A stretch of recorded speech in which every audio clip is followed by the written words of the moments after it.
Bonjour, c'est Yassine Fnitis et aujourd'hui on va discuter l'art de la dissertation en sciences économiques et sociales. La dissertation est l'exercice phare de l'enseignement en sciences économiques et sociales. C'est une sorte de test de compréhension du cours qui va mettre aussi à l'épreuve votre capacité de réflexion, votre capacité à argumenter et votre culture générale. C'est surtout un exercice très codifié dont il faut respecter les règles si vous voulez le réussir. Donc connaître vos leçons et réfléchir vite ne suffira pas. Le but de la dissertation est de vous inciter à structurer une réflexion cohérente et argumentée bien sûr, afin de répondre à une problématique en fonction de règles prédéfinies.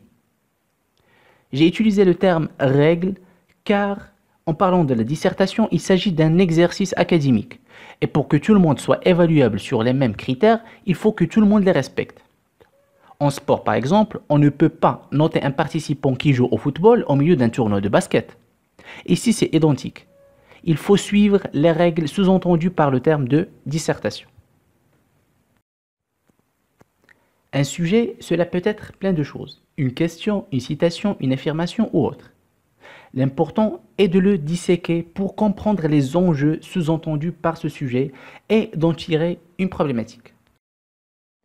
Ce qu'il faut absolument retenir, c'est qu'une problématique est un angle d'attaque. C'est une façon particulière d'aborder un sujet, et c'est elle qui vous permettra de prioriser les idées qui vous viennent et de les organiser pour y répondre. Le sujet n'est pas une problématique, et une problématique n'est pas un sujet. Un sujet est une formulation générale qui autorise plusieurs problématiques, et qui ne souligne pas forcément un problème particulier. Comme exemple, supposons qu'on a le sujet suivant, gain de productivité et croissance économique.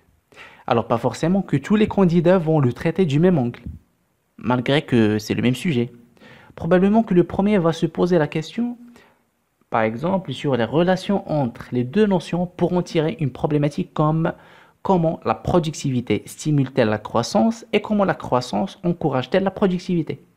Et un deuxième candidat décide de traiter la problématique suivante. Quels sont les effets positifs et les effets négatifs de la productivité sur la croissance? Voilà, les deux étudiants traitent deux problématiques différentes, mais personne d'entre eux n'a tort. Parce que tout simplement, comme je viens de dire, chaque sujet autorise plusieurs problématiques. Vous avez bien disséqué le sujet et vous en avez tiré une problématique. Maintenant, posez vos idées au brouillon. Notez tout ce qui vous passe par la tête et qui semble relié à la problématique. Essayez de mobiliser vos connaissances de cours qui pourraient vous servir. Et pensez à des exemples qui vous semblent parlants. Pour rassembler vos idées en 2 ou 4 grandes parties, il faut absolument garder en tête que chacune à sa façon doit répondre à la problématique. Et si possible, en allant du plus évident au plus complexe, du plus descriptif au plus analytique et du détail au général. Dans le cadre d'un plan dialectique, thèse, antithèse et synthèse en 3 parties, la progression est assez classique. La première partie doit expliquer le plus évident, c'est-à-dire c'est la première couche de votre réflexion. La deuxième partie apporte un tournant, un éclairage ou une contradiction. La troisième partie, elle dépasse les autres pour dégager les enjeux ou résoudre la contradiction apparente entre les deux premières parties. On peut penser à d'autres types de plans, comme le plan analytique où on trouve de la description, les causes et les conséquences, le plan thématique où on traite les différents aspects d'une même question, ou même le plan comparatif où on examine deux notions au plus. Certains plans sont appropriés lorsque l'intitulé du sujet est introduit par certains verbes. Par exemple, analytique avec décrire, thématique avec à quoi sert et dialectique avec faut-il.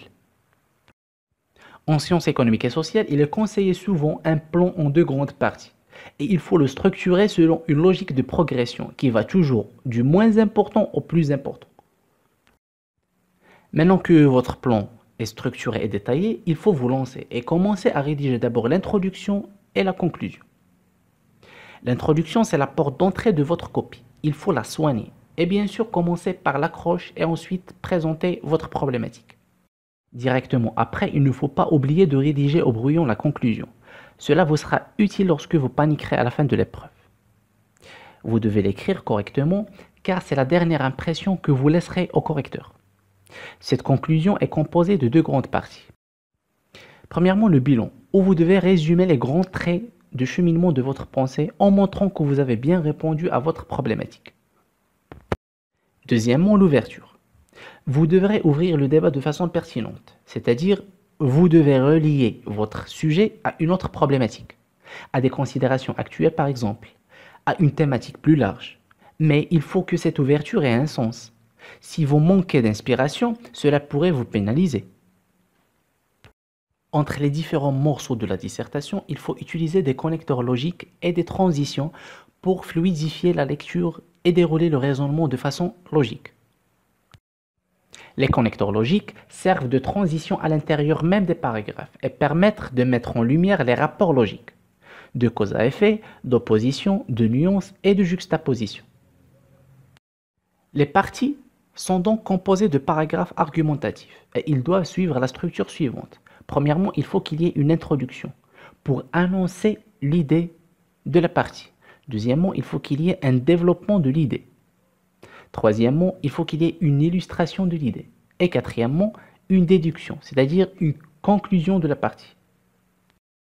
L'annonce de l'idée doit se faire à l'aide d'un connecteur logique pour créer le lien à partir de l'idée précédente. Vous devez énoncer l'idée générale de façon précise, en une ou deux phrases maximum. Juste après, il faut développer votre argument en donnant les détails nécessaires. Il faut surtout montrer pourquoi cette idée est pertinente, en apportant des précisions. Pour étayer votre idée, il vous faudra donner au moins un exemple concret qui vous permet de rendre votre idée crédible en la donnant à voir concrètement au lecteur. Ensuite, vous devez tirer une synthèse de cette argumentation qui confirme votre idée énoncée au début et qui la rend plus forte. Maintenant, je vais consacrer cette partie à vous donner quelques conseils afin que vous puissiez réussir votre dissertation.